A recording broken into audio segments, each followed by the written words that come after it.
नमस्कार, बहुत स्वागत है आपका डेली 24 भारत में। मैं हूं आपके साथ अनीता शर्मा। शुरुआत करते हैं देश दुनिया की बड़ी खबरों से। प्रधानमंत्री नरेंद्र मोदी ने अपने रेडियो कार्यक्रम में मन की बात में आम उत्पादक किसानों की जमकर सराहना की। पीएम मोदी ने कहा कि आम सिर्फ एक फल नहीं बल्कि भारत की संस्कृति, स्वाद और किसानों की मेहनत का प्रतीक है। उन्होंने देश भर में आम उत्पादक किसानों को संबोधित करते हुए कहा कि आप साधारण नहीं बल्कि बहुत खास हैं, क्योंकि आपकी मेहनत भारत की पहचान को दुनिया तक पहुंचाती है।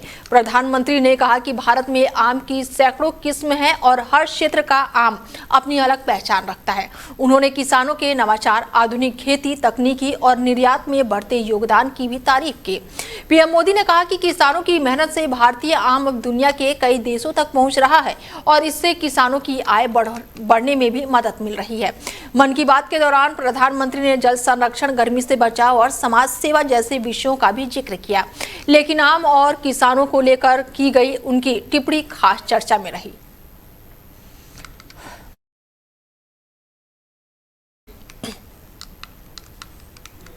पश्चिम बंगाल में मुख्यमंत्री शुभेंदु अधिकारी सरकार के मंत्रिमंडल विस्तार को लेकर सियासी हलचल तेज हो गई है। सूत्रों के मुताबिक सोमवार को मंत्रिमंडल का विस्तार किया जा सकता है और कई नए चेहरों को सरकार में जगह मिलने की संभावना है।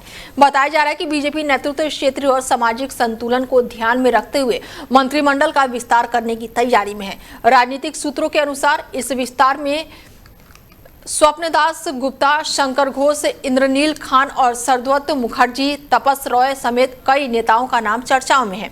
इसके अलावा रत्ना देवनाथ, उत्पल महाराज और पूर्व आईपीएस राजेश कुमार और पूर्व एनजीएस कमांडो दीपांजन चक्रवर्ती जैसे नामों की भी मंथन चल रहा है। बीजेपी की कोशिश है कि मंत्रिमंडल में महिलाओं और पिछड़े वर्ग और विभिन्न क्षेत्रों का संतुलित प्रतिनिधित्व मंडल जो है वो सुनिश्चित किया जाए। जानकारी के मुताबिक शुभेंदु अधिकारी फिलहाल बड़ी संख्या में विभागों का कार्यभार संभाल रहे हैं और मंत्रिमंडल विस्तार के बाद जिम्मेदारियों का बंटवारा किया जाएगा।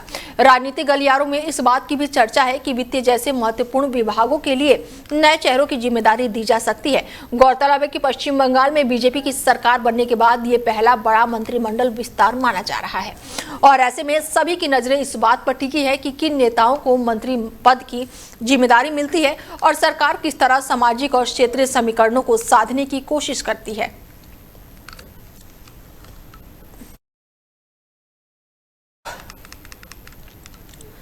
असम की राजनीति में मंत्रिमंडल विस्तार को लेकर चल रही अटकलों पर अब विराम लग गया है। मुख्यमंत्री हिमंता बिश्वा शर्मा ने ऐलान किया है कि राज्य मंत्रिमंडल का विस्तार जो है वो 5 जून को किया जाएगा और ये विस्तार एनडीए सरकार के तीसरे कार्यकाल के गठन के बाद होने जा रहा है। दरअसल 12 मई को हिमंता बिश्वा शर्मा ने दूसरी बार मुख्यमंत्री पद की शपथ ली थी, लेकिन उस समय सीमित संख्या में मंत्रियों को ही शपथ दिलाई गई थी। इसके बाद से ही नए चेहरों को मंत्रिमंडल में शामिल किए जाने को लेकर चर्चाएं तेज थी। मुख्यमंत्री ने सोशल मीडिया प्लेटफॉर्म एक्स पर जानकारी देते हुए कहा कि 5 जून को मंत्रिपरिषद का विस्तार किया जाएगा और माना जा रहा है कि इस विस्तार में क्षेत्रीय और सामाजिक संतुलन को ध्यान में रखते हुए कई नए विधायकों को मौका मिल सकता है। फिलहाल कई महत्वपूर्ण विभाग मुख्यमंत्री के पास ही है और विस्तार के बाद से इन विभागों का बंटवारा भी किया जा सकता है। असम में एनडीए को लगातार तीसरी जीत के बाद ये पहली बड़ी मंत्रिमंडल विस्तार होगा जिस पर राजनीतिक गलियारों की नजरें टिकी हुई है।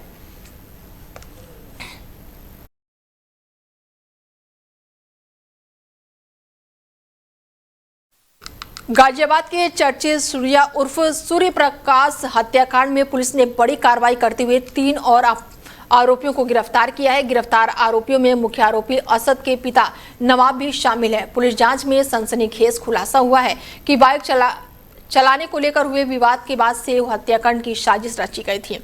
आरोप है कि मुख्य आरोपी असद को हत्या के लिए उसके पिता नवाब ने ही उकसाया था। पुलिस के अनुसार पूछताछ में सामने आया कि घटना के बाद से आरोपियों ने साक्ष्य छिपाने और आरोपियों की पहचान बचाने की कोशिश की थी। इससे पहले पुलिस मुठभेड़ में मुख्य आरोपी असद मारा जा चुका है, जबकि अन्य उसके पिता समेत 3 अन्य आरोपियों की गिरफ्तारी में मामला कई नए खुलासे कर रहे हैं। गौरतलब है कि खोड़ा इलाके में 17 साल के सूर्या की हत्या के बाद से क्षेत्र में भारी आक्रोश फैल गया था और पुलिस ने मामले की जांच के लिए कई टीमें गठित की थी। लगातार कार्रवाई के बीच पुलिस अब पूरे षड्यंत्र में शामिल अन्य लोगों की भूमिका भी खंगाल रही है। अधिकारियों का कहना है कि मामले में जो भी दोषी पाया जाएगा उसके खिलाफ सख्त कानूनी कार्रवाई की जाएगी। फिलहाल पुलिस आरोपियों से पूछताछ जारी है और पुलिस पूरे घटनाक्रम की कड़ियां जोड़ने में जुटी हुई है।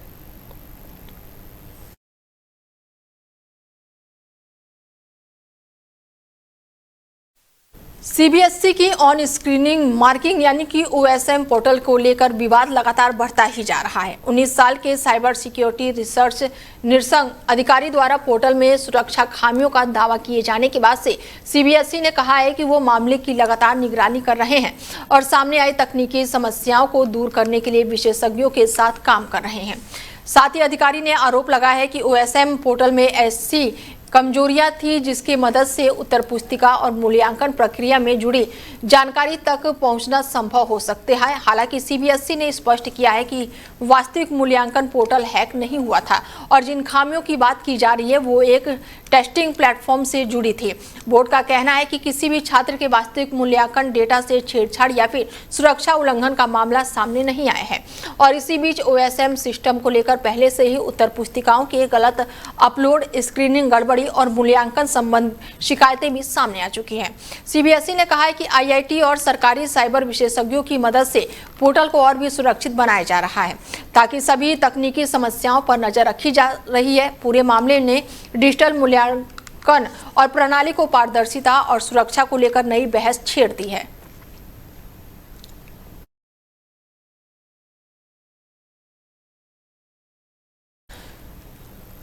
तो वहीं कांग्रेस नेता राहुल गांधी ने सीबीएसई परीक्षा मूल्यांकन विवाद को लेकर केंद्र सरकार और बीजेपी पर एक बार फिर से निशाना साधा है।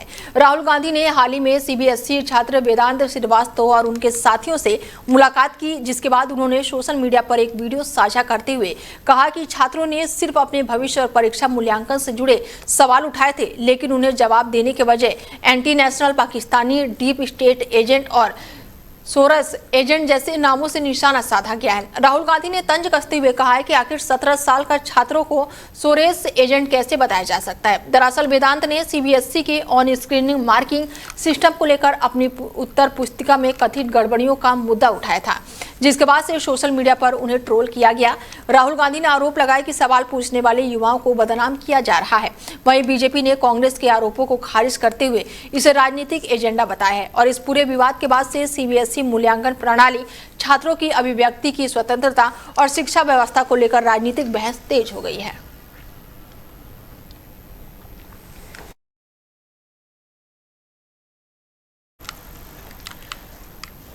भारतीय नौसेना को नया प्रमुख मिल गया है। बता दें कि कृष्णा स्वामीनाथन ने भारतीय नौसेना के नए चीफ ऑफ नेवल स्टाफ के रूप से पदभार जो है वो संभाल लिया है। उन्होंने एडमिरल दिनेश कुमार त्रिपाठी का स्थान लिया है, जो अपने कार्यकाल पूरा करने के बाद से सेवानिवृत्त हो गए हैं। एडमिरल कृष्णा स्वामीनाथन ऐसे समय पर नौसेना की कमान संभाल रहे हैं जब हिंद महासागर क्षेत्र और समुद्री सुरक्षा से जुड़ी चुनौतियां जो है वो लगातार बढ़ रही हैं। पदभार ग्रहण करने के बाद उन्होंने कहा कि भारतीय नौसेना देश की सुरक्षा और समुद्री हितों की रक्षा के लिए उच्चतम स्तर की ऑपरेशनल तैयारी कर रही है और युद्ध क्षमता बनाए रखेगी। उन्होंने जय यानी कि ज्वाइंटनेस, आत्मनिर्भरता और इंटेलिजेंस को प्राथमिकता बताते हुए स्वदेशी रक्षा क्षमताओं को और मजबूत करने पर जोर दिया। एडमिरल स्वामीनाथन भारतीय नौसेना के अनुभवी अधिकारियों में गिने जाते हैं और इससे पहले पश्चिमी नौसेना कमान सहित कई महत्वपूर्ण जिम्मेदारियां संभाल चुके हैं। उनकी नियुक्ति को भारतीय नौसेना के नेतृत्व में एक बेहद ही महत्वपूर्ण बदलाव के रूप में देखा जा रहा है।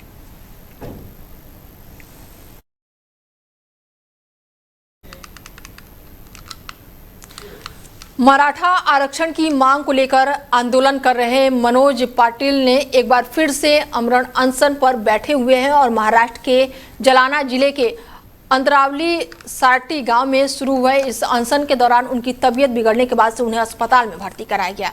बताया जा रहा है कि तेज गर्मी और लगातार भूख हड़ताल की वजह से उनकी हालत खराब हुई है। मनोज जारंग पाटिल मराठा समाज के आरक्षण और कुणबी प्रमाण पत्र समेत कई मांगों को लेकर सरकार पर दबाव बना रहे हैं। उन्होंने आरोप लगाया कि सरकार ने पहले किए गए वादों को अब तक पूरी तरह से लागू नहीं किया है। वहीं राज्य सरकार की ओर से कई दौर की बातचीत और आश्वासन दिए गए हैं, लेकिन मांगों पर सहमति न बनने के बाद से उन्होंने फिर से आंदोलन शुरू कर दिया है। और इसी बीच समर्थकों की बड़ी संख्या अतरावली पार्टी में जुटी हुई है और पूरे मामले पर महाराष्ट्र की राजनीति भी गर्मा गई है। सरकार और आंदोलनकारियों के बीच बातचीत जारी रहने की बात कही जा रही है।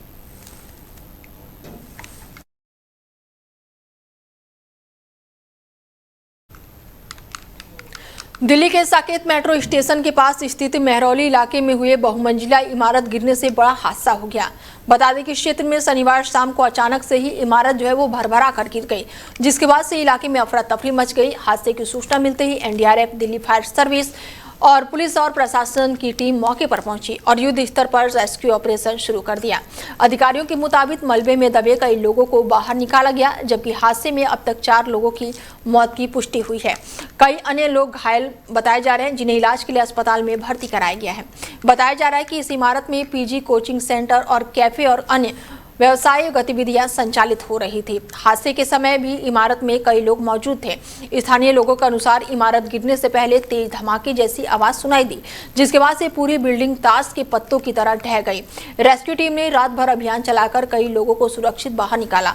मलबे में और लोगों के फंसे होने की आशंका को देखते हुए तलाशी अभियान जारी रखा गया है। दिल्ली की मुख्यमंत्री रेखा गुप्ता ने घटना पर चिंता जताते हुए सभी एजेंसियों को राहत और बचाव कार्य में पूरी ताकत लगाने के निर्देश दिए हैं। हादसे के कारणों की जांच शुरू कर दी गई है और इमारतों की संरचनात्मकता स्थिति की भी पड़ताल की जा रही है।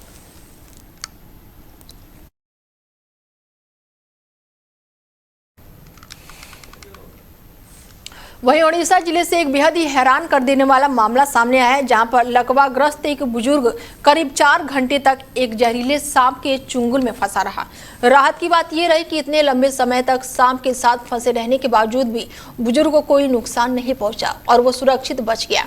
घटना के हरभंगा ब्लॉक के अडनेगीगढ़ की बताई जा रही है। जानकारी के मुताबिक कृष्णचंद्र साहू नाम के बुजुर्ग आंशिक रूप से लकवाग्रस्त हैं और चलने फिरने में असमर्थ हैं। देर रात वो अपने कमरे में सो रहे थे, तभी खुली खिड़की से एक जहरीला सांप जो है वो अंदर घुस गया और कुछ ही देर बाद उनकी नींद खुली तो उन्होंने देखा कि सांप उनके शरीर पर रेंग रहा है। परिजनों के अनुसार हालत तब और गंभीर हो गई जब सांप ने बुजुर्ग के हाथ को लपेट लिया और पास रखी कुर्सी से भी खुद को लपेट लिया। लकवे की वजह से कृष्णचंद्र ने तो तेजी से हिल सकते थे और ना ही वहां से हट सकते थे। ऐसे में उन्होंने खुद को शांत रखा और किसी तरह की हरकत करने से बचे रहे। करीब 4 घंटे तक वो उसी स्थिति में फंसे रहे। जब परिवार के लोगों को घटना की जानकारी हुई तो वो कमरे में पहुंचे और स्थिति देखकर घबरा गए। हालांकि उन्होंने जल्दबाजी नहीं की और सावधानी से प्रयास करते रहे ताकि सांप हमला ना कर दे। काफी देर की मशक्कत के बाद परिवार के लोग बुजुर्ग को सुरक्षित छुड़ाने में सफल रहे और इस पूरे घटनाक्रम में सांप ने बुजुर्ग को नहीं काटा और वो पूरी तरह से सुरक्षित रहे। घटना के बाद से गांव में मामला चर्चा का विषय बना हुआ है।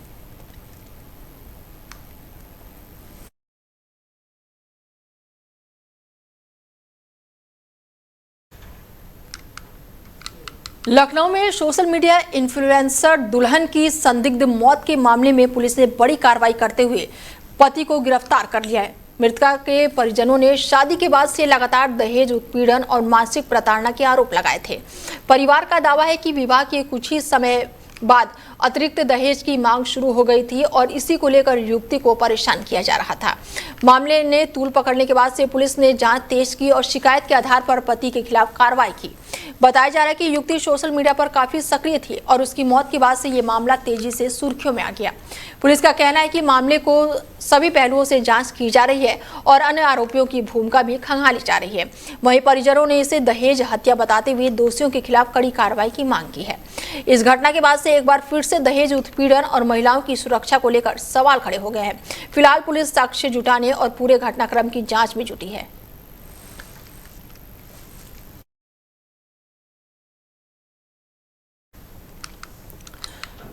तो वहीं आईपीएल 2026 में शानदार प्रदर्शन के बाद से गुजरात टाइटंस के कप्तान शुभमन गिल ने टीम इंडिया की टी20 टीम में वापसी को लेकर बड़ा बयान दे दिया है। टी20 वर्ल्ड कप 2026 के लिए भारतीय टीम में जगह नहीं मिलने के बावजूद भी शुभमन गिल ने साफ कहा है कि उनका पूरा फोकस अपने खेल को लगातार बेहतर बनाने पर है और अगर उन्हें मौका मिलता है तो वो भारतीय टी20 टीम के लिए खेलने को हमेशा तैयार हैं। शुभमन गिल ने कहा है कि चयन उनके हाथ में नहीं है, लेकिन अपने खेल में सुधार करना पूरी तरह से उनके नियंत्रण में है। उन्होंने कहा कि वो टी20, वनडे और टेस्ट 3 फॉर्मेट में बेहतर खिलाड़ी बनने की कोशिश कर रहे हैं। गिल का मानना है कि क्रिकेट ऐसा खेल है जिसमें कोई भी खिलाड़ी कभी भी परफेक्ट नहीं होता है, लेकिन लगातार सुधार की कोशिश ही सफलता की कुंजी है। शुभमन गिल ने यह भी स्वीकार किया है कि आईपीएल में उभरते युवा खिलाड़ियों की वजह से भारतीय टी20 टीम में जगह बनाना अब पहले से ज्यादा चुनौतीपूर्ण हो गया है। उन्होंने कहा कि प्रतिस्पर्धा बढ़ी है, लेकिन इससे उन्हें और बेहतर प्रदर्शन करने की प्रेरणा मिलती है। आईपीएल 2026 में गुजरात टाइटंस को फाइनल तक पहुंचने में गिल का अहम योगदान रहा है और उन्होंने बल्ले से लगातार शानदार प्रदर्शन किया है। गुजरात टाइटंस के कप्तान ने कहा कि मानसिक रूप से मजबूत बने रहने के लिए वो हमेशा अपनी तैयारी पर ध्यान देते हैं। उनके मुताबिक भविष्य की सीरीज और टूर्नामेंट की ध्यान में रख कर की गई तैयारी ही उन्हें आगे बढ़ाने की ऊर्जा देती है।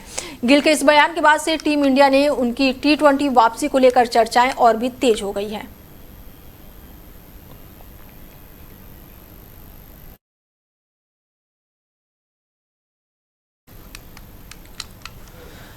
फ्रेंच ओपन 2026 में बड़ा उलटफेर देखने को मिल रहा है। यूक्रेन के टेनिस खिलाड़ी ने 4 बार की चैंपियन एलजीए को हराकर क्वार्टर फाइनल में जगह बना ली है। शानदार मुकाबले में कस्त्युक ने स्वातिक को सीधे सेटों में मात दी है और टूर्नामेंट की सबसे बड़ी जीत दर्ज की है और इस हार के बाद से रोला गैरो ने खिताब बचाने का सपना भी अब जो है वो टूट गया है। मैच के दौरान कस्त्युक ने आक्रामक खेल दिखाया और कई अहम मौकों पर दबाव बनाकर बढ़त हासिल की। जीत के बाद से मार्टा कस्त्युक ने कहा है कि ये उनके करियर की सबसे खास जीतों में से एक है।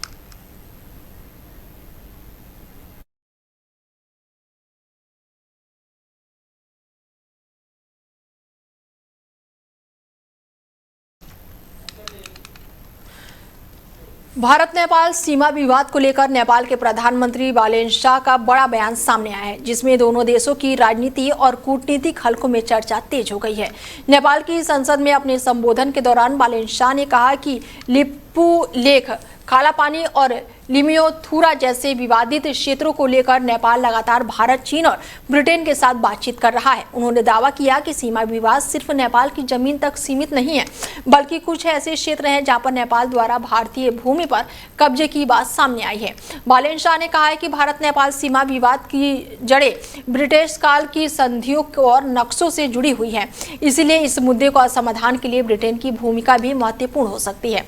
उन्होंने संकेत दिया कि नेपाल इस मामले में ब्रिटेन से भी संवाद कर रहा है। उन्होंने इस बयान को भारत नेपाल संबंधों में भी एक नए संवेदनशील मोड़ के रूप में भी देखा जा रहा है। गौरतलब है कि हाल ही में कैलाश मानसरोवर यात्रा की लिपुलेख दर्रे के रास्ते फिर से शुरू किए जाने को लेकर नेपाल ने आपत्ति जताई थी। नेपाल का दावा है कि लिपुलेख क्षेत्र में उनकी संप्रभुता सीमा का हिस्सा है, जबकि भारत इन दावों को ऐतिहासिक तथ्य और साक्ष्यों के आधार पर खारिज करता रहा है। भारत ने साफ कहा है कि लिपुलेख मार्ग लंबे समय से उपयोग में रहा है और नेपाल के दावे तथ्यात्मक आधार पर उचित नहीं है। बालेन शाह के इस बयान के बाद से एक बार फिर से भारत नेपाल सीमा विवाद चर्चाओं के केंद्र में आ गया है। राजनीतिक विशेषज्ञों का मानना है कि आने वाले समय में इस मुद्दे पर दोनों देशों के बीच कूटनीतिक बातचीत और तेज हो सकती है।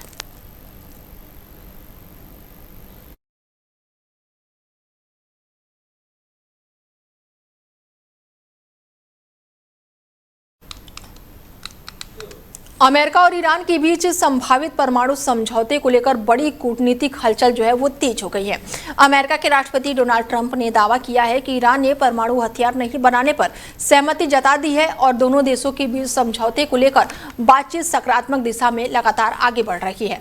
ट्रंप ने कहा है कि किसी भी डील को सबसे अहम शर्त यही है कि ईरान परमाणु हथियार विकसित नहीं करेगा। साथ ही स्ट्रेट ऑफ हॉर्मुज को पूरी तरह से खुले रखने और अंतर्राष्ट्रीय जहाजों को निर्बाध आवाजाही सुनिश्चित करने पर भी चर्चा हुई है। हालांकि ईरान की ओर से अभी किसी भी अंतिम समझौते की आधिकारिक पुष्टि नहीं की गई है। तेहरान का कहना है कि बातचीत जारी है और कई महत्वपूर्ण मुद्दों पर अभी सहमति बनना बाकी है। गौरतलब है कि स्ट्रेट ऑफ हॉर्मुज दुनिया के सबसे महत्वपूर्ण तेल मार्गों में से एक है और ऐसे में अमेरिका ईरान के बीच संभावित समझौते का असर वैश्विक ऊर्जा बाजार और मध्य पूर्व की राजनीति पर भी पड़ सकता है। फिलहाल पूरी दुनिया की नजरें इस बात पर टिकी हुई है कि आने वाले समय में क्या होने वाला है।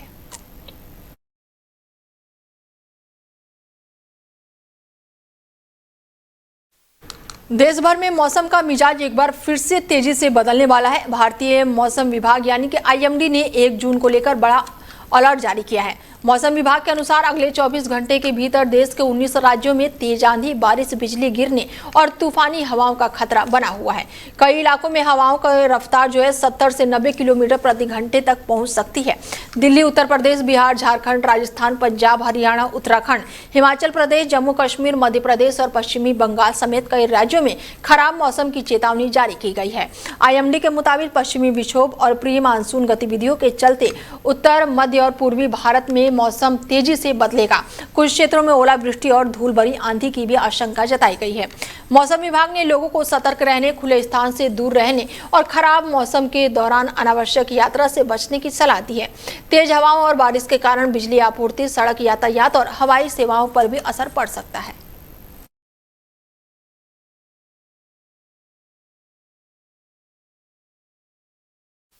फिलहाल बुलेटिन में मेरे साथ इतना ही। दीजिए इजाजत, नमस्कार।